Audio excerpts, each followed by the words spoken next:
Hello, my dear friends. Welcome back to the lecture series of Judicial Examination. I am Dr. Wasim I Khan, Assistant Professor, Shri Shivaji Law College, Parbhani, Maharashtra, India. So today's point of discussion will be section 168 to section 172 of Criminal Procedure Code 1973, which deals with investigation by police. Okay, what will be the procedure of investigation under these particular sections we will discuss under this particular lecture. तो आज हम CRPC का section 168 से लेकर section 172 तक हम discuss करेंगे कि इन पर्टिकुलर सेक्शंस में इन्वेस्टिगेशन के स्टेप्स क्या होंगे, प्रोविजन क्या होंगे, हम आज डिस्कस करने वाले हैं। साथ ही साथ हम डिस्कस करेंगे इन पर पूछे गए क्वेश्चन और ऐसे क्वेश्चन जो एग्जामिनर इन सेक्शंस पर पूछ सकता है। So without wasting your much time, let's start the topic.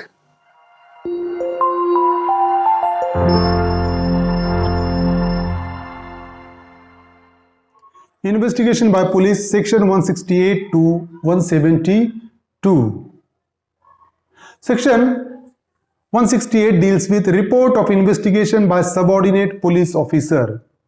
So when any subordinate police officer has made any investigation under this chapter, he shall report the result of such investigation to the officer in charge of police station. So whenever officer in charge of police station depute his subordinate to make an investigation, then after making an investigation, such subordinate police officer shall submit the investigation report to the officer in charge of police station. Section 168 ये कहता है CRPC का कि जब कभी भी officer in charge of police station अगर उसके सबऑर्डिनेट को डिप्यूट करता है इन्वेस्टिगेशन करने के लिए, तो वो सबऑर्डिनेट इन्वेस्टिगेशन कंप्लीट होने के बाद इन्वेस्टिगेशन की report officer in charge of police station को सौंपेगा. That is the provision mentioned under section 168 of CRPC. Next one is section 169. Release of accused when evidence deficient. Release of accused when evidence deficient. So if upon an investigation, if officer in charge of police station feels that there is no sufficient evidence or reasonable ground of suspicion to justify the forwarding of the accused to a magistrate. Suppose if the officer in charge of police station makes an investigation, and after making an investigation, if the officer in charge of police station come to conclusion that there is no sufficient ground against the accused to forward him to the magistrate. देखो investigation complete हुई, officer in charge of police station ने investigation complete किया. Investigation complete करने के बाद officer in charge of police station इस नतीजे पर पहुंचा कि अक्यूज्ड के खिलाफ एक भी एविडेंस नहीं मिला या सफिशिएंट एविडेंस नहीं मिले जिसके चलते हम इसको मैजिस्ट्रेट के पास फॉरवर्ड करें. अगर ये सिचुएशन है तो क्या होगा? Such officer shall, if such person is in custody, release him on his executing a bond with और without surety. If such is the situation, if there is no evidence against the accused person, under such circumstances, such officer shall, if the accused is in the custody of police officer, release him after executing a bond with or without surety. अगर वो इनके custody में है तो ऐसे accused को वो police officer क्या करेगा? बॉन्ड पे या श्योरिटी पे उसको रिलीज कर देगा. कब? अगर ऑफिसर इंचार्ज को ऐसा लगता है कि इसको मैजिस्ट्रेट को फॉरवर्ड करने का कोई फायदा नहीं है, इसके अगेंस्ट में कोई सफिशिएंट ग्राउंड हमको मिले नहीं, सफिशिएंट एविडेंस हमको नहीं मिले, इस सिचुएशन में उसको officer in charge of police station bail पे छोड़ सकता है श्योरिटी फर्निश करने के बाद. And direct the accused to appear before a magistrate empowered to take cognizance of the offence on a police report and to try the accused और commit him for trial. So the police officer may release such accused on surety and upon a condition and under a direction the accused to appear before a magistrate empowered to take cognizance. कि किस condition पे उसको छोड़ेगा officer in charge of police station के जब कभी भी तेरी जरूरत पड़ेगी तो उस मैजिस्ट्रेट के सामने अपीयर होगा जिसको पावर है इस केस का कॉग्निजेंस लेने के लिए. And to try the accused और कमिट हिम फॉर ट्रायल. समझ रहे हो कि जिस मैजिस्ट्रेट के सामने हाजिर रहने के कंडीशन पे उसको बेल पर छोड़ेगा सेक्शन 169 में police officer. Now section 170 cases to be sent to magistrate when evidence is sufficient.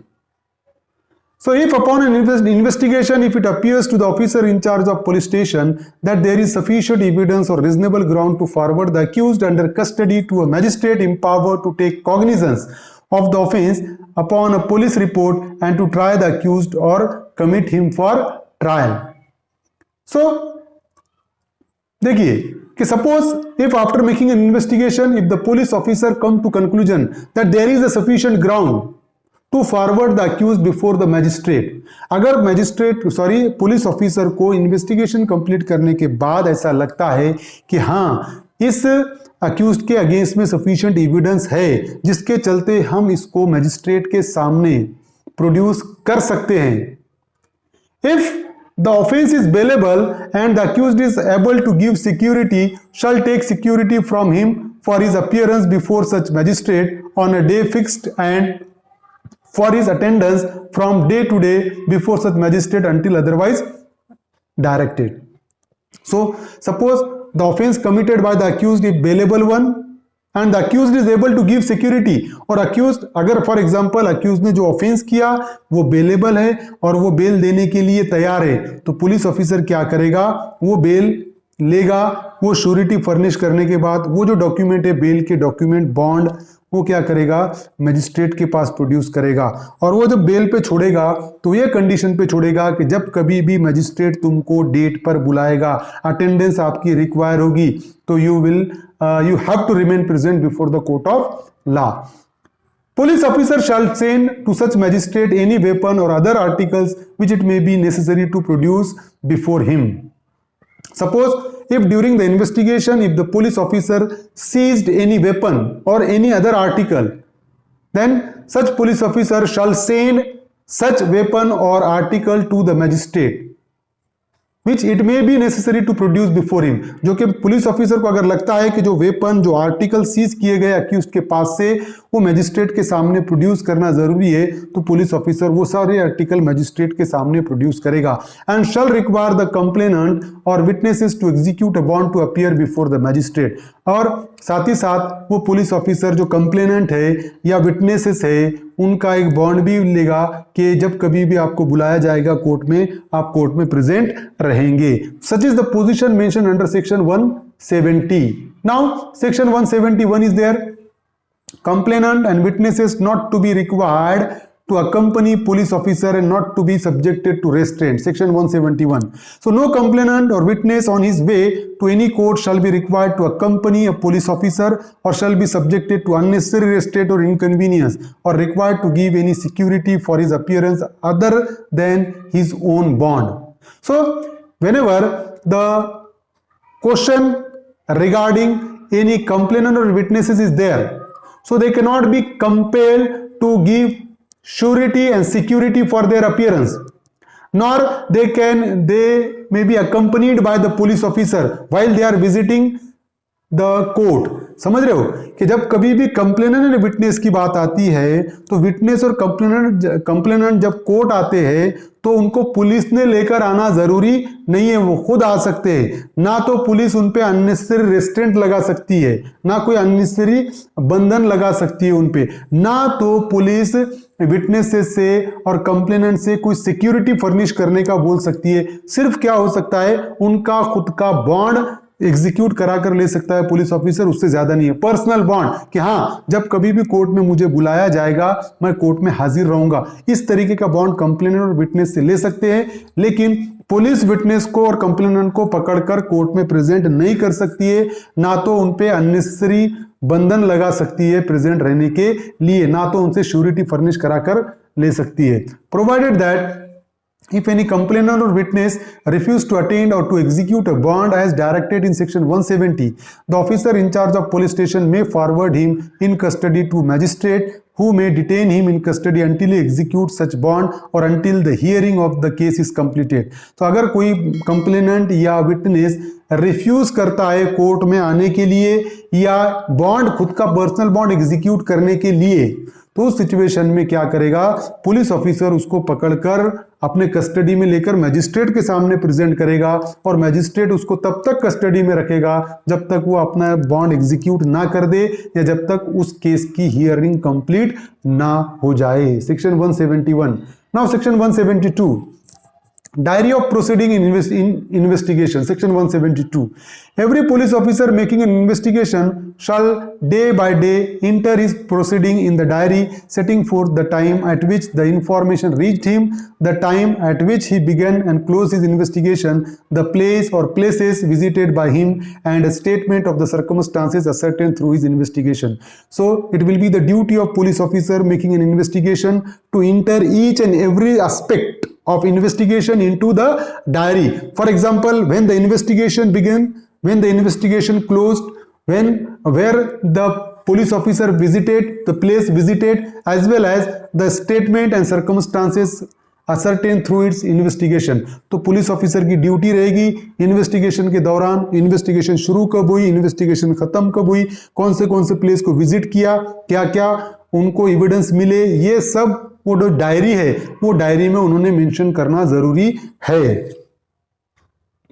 अभी देखिए sub clause 1A deals with the statement of witness recorded during the course of investigation under section 161 shall be inserted in the case diary. जो section 161 में witnesses का statement record करेगा कौन, वो जो police officer, वो स्टेटमेंट रिकॉर्ड किए हुआ की एंट्री भी उस डायरी में आना जरूरी है। Then The diary referred to in subsection 1 shall be a volume and duly paginated। तो क्या होगा कि जो भी डायरी है जिसकी बात हुई है सबसेक्शन 1 ऑफ सेक्शन 172 में जो बात हुई है वो डायरी एक वॉल्यूम में होना चाहिए, किताब के रूप में होना चाहिए और उसके पेज नंबर होना चाहिए 1 2 3 4 लाइकवाइज, है ना। It shall be in page number और it shall be in volume.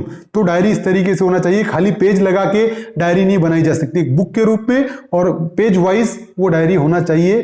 Then subsection 2 deals with any criminal court में send for the police diary of a case under inquiry और trial in such court and may use such diaries not as evidence in the case but to aid it in such inquiry or trial। जो diary जो use की गई है, जो police officer ने investigation के दौरान उस डायरी में लिखा है, वो एज ए एविडेंस यूज नहीं होगी, कभी भी क्रिमिनल कोर्ट में बुलाई जा सकती है, बल्कि वो एज ए एविडेंस यूज नहीं होगी, बल्कि काय के लिए, to aid in the such inquiry और ट्रायल, ट्रायल में कुछ मदद के लिए या इंक्वायरी में कुछ मदद के लिए वो डायरी यूज हो सकती है, but not as an evidence. Subsection 3 deals with neither the accused nor his agent shall be entitled to call for such diaries, nor shall he or they be entitled to see them merely because they are referred to by the courts। तो ना तो accused और ना उसके agent ये diary को court में बुला सकते हैं, ना तो वो उसको मतलब कोर्ट ने बुलाया इसलिए उसका राइट है उनको देखने का, ऐसा कोई बात नहीं है। सेक्शन 172। So probable question है सेक्शन 172 पे, under section 172 of CRPC it is mandatory for every investigating officer to maintain a case diary। The said case diary can be used during trial by the court, by the police officer making a statement during trial to refresh his memory, by the accused to a very limited extent, all of the above। So all of the above is there, by the court, by the police officer making a statement, by the accused to a very limited extent। तो ये सब चीजें correct है। Another question is that entries in the case diary maintained by an investigating officer under section 172 of CRPC can be used as an evidence to explain contradiction, for aiding the court to decide on a point both B and C। तो यहाँ पर अगर हम देखें तो specific mention किए वाला है कि जो डायरी है वो काय के लिए यूज होंगी, but to aid it in such inquiry और ट्रायल, ट्रायल में मदद के लिए। So option 3 is a correct one, for aiding the court to decide on a point। So these are the particular provision which we have discussed। I hope you understand this topic। If you understand this topic, please subscribe my channel, hit the notification button, hit the like button and share this video with your friends। Thank you very much।